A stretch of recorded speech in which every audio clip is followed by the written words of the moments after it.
Mukunda jewellers మొట్టమొదటి factory outlet ఇప్పుడు కూకట్పల్లి, కొత్తపేట, సోమాజిగూడ మరియు ఖమ్మంలో. అంటే నాన్నగారు ఉన్నప్పటి నుంచి సినిమా ఇండస్ట్రీని చూస్తున్నారు సార్. అంటే మీ ఇంట్లోనే సినిమా ఇండస్ట్రీ ఉంది. మీరేం కొత్తగా మీరు వచ్చి సినిమా ఇండస్ట్రీని మీరు కొత్తగా ఇక్కడికి వచ్చి ఏం చూడలేదు. అప్పుల్లో చాలా హెల్దీగా ఉండేది. Chennai cinema industry, Madras cinema industry అంటేనే golden period. Golden period of cinema. సినిమాలో ఉన్న ప్రతి యాక్ట్రెస్ అంటే మీరు 18 రీయూనియన్ వాళ్ళు మేము ఎలా ఉంటామో అప్పుడు అలా ఉండేవాళ్ళు ఇక్కడ. యాక్చువల్గా చెప్పాలంటే పెద్ద పెద్ద ఆర్టిస్టులు ఎన్టీఆర్, ఏఎన్ఆర్, తర్వాత వచ్చిన మీ జనరేషన్ కానీ ఎలా ఉంటుంది అవన్నీ చూసినప్పుడు ఇప్పటికి చాలా మార్పు వచ్చింది. ఎప్పటికీ అసలు ఆర్టిస్ట్ కనెక్షన్ లేదు. అసలు షూటింగ్ స్పాట్ ఇలాంటి ఎవరి కార్వన్లో వాళ్ళు దూరిపోతారు. దానికి పైన డొప్పలాగా లోపల వెళ్ళిపోతుంది. షార్ట్ రెడీగానే బయటకు వచ్చి ఇలా తొగిసి డైలాగ్ మళ్ళీ లోపలికి వెళ్ళిపోతుంది. అలా అయిపోయారు అందరూ. So there is no communication between artist, there is no comedy, there is no what you call give and take between artist, nothing. ఇదివరకైతే టిఫిన్ క్యారియర్ వచ్చిందంటే ఆ ప్రభు ఇంట్లోంచి బోర్డు అంత వచ్చేది ఫుడ్. బాను వాళ్ళ ఏంటంటే భోజనం ఎక్కడ ఇంట్లో నుంచి వస్తుంటే మా ఇంట్లో నుంచి కూడా వస్తుంది. నీ క్యారియర్ పట్టుకుని అందరూ క్యారియర్స్తో కూర్చుని సుహాస్ని, రాధిక. అప్పుడు ఆ రోజుల్లో ఎక్కువ విజయ గార్డెన్స్లో షూటింగ్ జరిగేది. అందరూ కూర్చుని అందరూ క్యారియర్స్ ఓపెన్ చేసి ఇది మా ఇంట్లో తిని, మా ఇంట్లో తిని అసలు ఫుల్ అయిపోయేది. So it use to be so present and so nice. It was all like a healthy family sitting together and having food.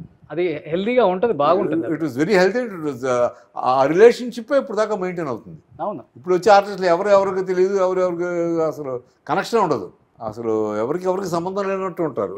It is really sad. Why అంటే we'll have to change according to times. ఇప్పుడు సినిమాలు కూడా అంతా graphics cinema అయిపోయింది. ఇప్పుడు you need perform అంతే. ఊరిని మనం ఫిజికల్గా కూర్చుంటే మిగతా అన్ని సార్ ఇది ఇక్కడ పలానా ముందుకుని ఈ డైలాగ్ చెప్పేసి మీరు వెళ్ళిపోండి సార్. ఆ తర్వాత అతను గ్రాఫిక్స్ పెట్టుకుని ఆ గ్రీన్ మ్యాట్ పెట్టుకుని వర్క్ చేసుకుంటారు. ఇప్పుడు అప్పుడు సెట్లో అందరూ ఉండేవాళ్ళు. అప్పుడు అందరూ సీన్ ఉన్న చిన్న సీన్ అందరూ ఉండి అందరూ చక్కగా అది అతను ఎలా చేస్తున్నా, అది ఎలా చేస్తున్నాడు, దీని కౌంటర్ మనీ ఎలా అవ్వాలి, ఎలా ఇస్తే బాగుంటుంది అని ఎప్పుడు క్యారెక్టర్ గురించి ఆలోచించుకుంటూ అది సరదాగా మాకు ఖాళీ టైంలో ఉన్నప్పుడు అందరూ కూర్చోవడం, అక్కడ బాతకాన్ని వేసుకోవడం. అసలు ఆ టుగెదర్నెస్ పోయిందండి. అవును. ఇప్పుడు there is no connection between artist. But మీరు ఒక్కసారిగా మిమ్మల్ని మీరు చేంజ్ చేసుకోగలిగారు. ఎందుకంటే అప్పటి వరకు సినిమా హీరోలుగా సినిమాలు చేస్తున్న హీరోస్ని చాలామందిని చూసాం. బట్ నాకంటూ ఒక సపరేట్ ఆడియన్స్, నాకంటూ ఒక సపరేట్ ట్రాక్ ఉండాలని మీరు అండ్ సుమన్ గారు ఇద్దరు కూడా మార్షల్ ఆర్ట్స్ బ్లాక్ బెల్ట్ మీరే స్టార్ట్ చేశారు. ఒక సంచలనం. అది చెప్పాలంటే మీ ఇద్దరు ఒక సంచలనం అని చెప్పుకోవచ్చు. అప్పుడు బ్లాక్ బెల్ట్ మార్షల్ ఆర్ట్స్ చేసిన హీరోస్ ఎవరు లేరు. ఇండియన్ ఫీల్డ్ లో లేరు కదా. అది ఇండియన్ సినిమాలో లేదు. ఫస్ట్ స్టార్ట్ చేసింది నేను, సుమను, మేమిద్దరమే. ఈ థాట్ అవుద్ది ఫస్ట్ మీదే అయిందా? నాది. మీదే. నేను సుమన్ కాకా కడియన్ ఒక తమిళ సినిమాకి షూట్ చేస్తూ అప్పుడు మధ్యాహ్నం మేమిద్దరం భోజనం చేస్తుంటే వాడికి చేసరే నువ్వు ఈ ఫీల్డ్ కరెక్ట్ కదంటే, ఏంట్రా నేను బాగానే ఉన్నాను కదా అన్నాడు. బాగా ఉండడం కదా, నువ్వు చాలా అందంగా ఉన్నావు, కానీ ఆ అందాన్ని ఇక్కడికంటే ఆంధ్రలో నిన్ను బాగా లైక్ చేస్తారా, దయచేసి నువ్వు అమ్మో తెలుగు ఒక మాట రాదు, తెలుగు సినిమా వద్దు బాబు అన్నాడు. వాడిని బలవంతంగా తీసుకెళ్ళి తమారెడ్డి భారద్వాజ గారి దగ్గర కూర్చోబెట్టి, అన్నయ్య నువ్వేం చేస్తావు లేదు, మా ఇద్దరితో ఒక మార్షల్ ఆర్ట్స్ ఫిల్మ్ తీస్తున్నాం, కరాటే ఫిల్మ్. అంటే రే నువ్వు చెప్పినట్టు అలా తీయాలంటే ఇట్స్ నాట్ జోక్ రా, సినిమా అంటే ఏమనుకుంటా అంటే అది ఏం చేస్తావు తెలియదు అన్న, నువ్వు తీయాలి అనగానే సరే కొంచెం టైం ఆలోచించుకున్నాడు. ఒక 2 days అగానే ఎల్లుండి మనం షూటింగ్ వెళ్తున్నాం, వాడికి కూడా సుమన్ కూడా చెప్పి మీ ఇద్దరు వచ్చేసాను షూటింగ్. ఏంటనే జోక్ చేస్తున్నా కాదు, ఇట్స్ రియల్ బాను, మీ ఇద్దరు రండి మనం నాగలాపురం వెళ్తున్నాం అని. ఫస్ట్ టైం ఇద్దరికి రండి నాగలాపురం నూతన్ ప్రసాద్ గారు బెల్లన్గా అక్కడ తీయడం జరిగింది. ఓకే. ఆ తర్వాత అలాగే ఆడియన్స్కి కొత్తగా అనిపించింది సినిమా కూడా. కొత్తగా అనిపించినట్టే అది ఇద్దరికి లాంటిలో అసలు ఎన్ని స్టంట్లు.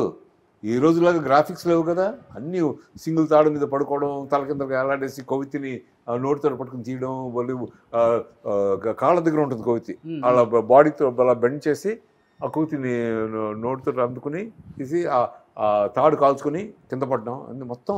ఇద్దరులో ఎవరికి ఎక్కువ దెబ్బలు తగిలే? అన్ని రియల్ సీన్సే కదా. అన్ని real scenes, no dupe. So అలా చేయడం జరిగింది.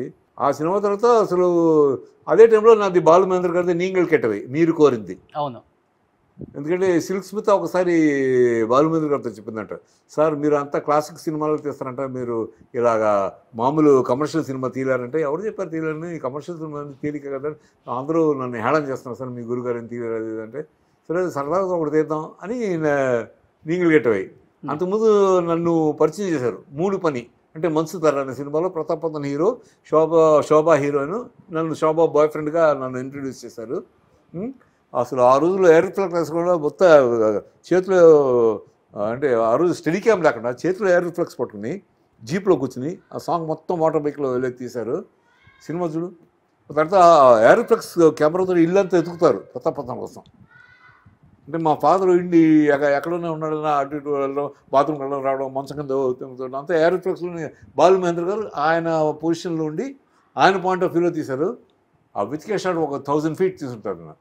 ఫ్యాంటాస్టిక్. మిగతా హీరోస్ రియాక్షన్ ఏంటి? ఒక్కసారిగా మార్షల్ ఆర్ట్స్ బ్లాక్ బెల్ట్తో భానుచంద్ర గారి ఇండస్ట్రీని ఇంకొక లెవెల్కి తీసుకెళ్లారు కూడా. అవును. అండ్ ఆ సినిమాలు రావటమే ఇప్పుడు వరకు అన్నారు కదా, ఒక క్లాసికల్, ఒక కమర్షియల్, ఇవన్నీ వేరు. ఇది వచ్చిన తర్వాత తెలుగు సినిమా గురించి మాట్లాడుకోవడం బయట జరిగింది. అవునవును. మిగతా ఇండస్ట్రీ వాళ్ళు కూడా. అవునవును. మీ అంటే ఇప్పుడు ఉన్న వాళ్ళంతా మీ ఫ్రెండ్సే కాబట్టి, చిరంజీవి గారు, బాలకృష్ణ గారు, నాగార్జున, వెంకటేష్ గారు, వాళ్ళు చేయలేని సాహసం అని చెప్పుకోవచ్చు. అది అలా కాదు. వాళ్ళందరూ రియాక్షన్ ఏంటి అసలుకి? They were all very pleased. ఎందుకంటే అల్టిమేట్ గా వాళ్ళు చేయగలరు, కానీ వాళ్ళు చేయలేరు. అప్పుడు చేయలే వాళ్ళు. ఎందుకంటే వాళ్ళకి ఇన్స్టిట్యూట్లో అందరికీ చెప్పాను, వచ్చి జాయిన్ అవ్వడరా, మా క్లాస్లో జాయిన్ అవ్వడరా అంటే ఇవన్నీ ఎవరు చూస్తారా అన్నారు. సరే రాను ఇది అలవాటు అయిపోయాక మరి అంచేత ఎవరికుండే థాట్స్, ఎవరికుండే ఇది వాళ్ళకు ఉంటాయి. So I don't blame any of them. What I'm saying is, ఈ more than films it is good for your మీ టెంపుల్, మీ బాడీ టెంపుల్ కదా మా అవసరం. అది మార్షల్ ఆర్ట్స్ అనేది ప్రతి మానవుడికి అవసరం. ఆడ కానీ మగ కానీ అందరూ మార్షల్ ఆర్ట్స్ నేర్చుకుంటే జీవితంలో ఫస్ట్ డిసిప్లిన్ అనేది వస్తుంది. You will know how to take care of our body, our physique, our health. లేకపోతే నాకు కోవిడ్ వచ్చిన టైంలో దాంతో ఎగిరిపోవాల్సింది. డాక్టర్స్ ఒప్పించేస్తారు. సివియర్ కోవిడ్ నాకు. ఈ ఫ్యామిలీ మ్యాటర్స్ అనే వెబ్ సిరీస్కి వెళ్ళి గోవాలో నాకు తగులుకుంది. రేపు డాక్టర్స్ కూడా హోప్స్ ఇచ్చేసారు అపోలోలో. మీ ఫాదర్ లాభం లేదండి, ఈజ్ గాన్ డౌన్ టు 20%, 15% వచ్చింది oxygen. So no chance for him అన్నారు. ఓకే.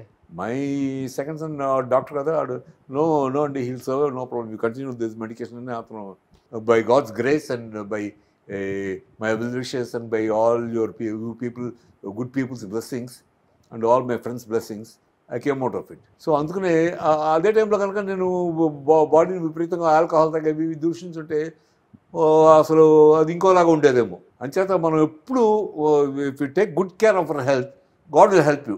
ఓకే.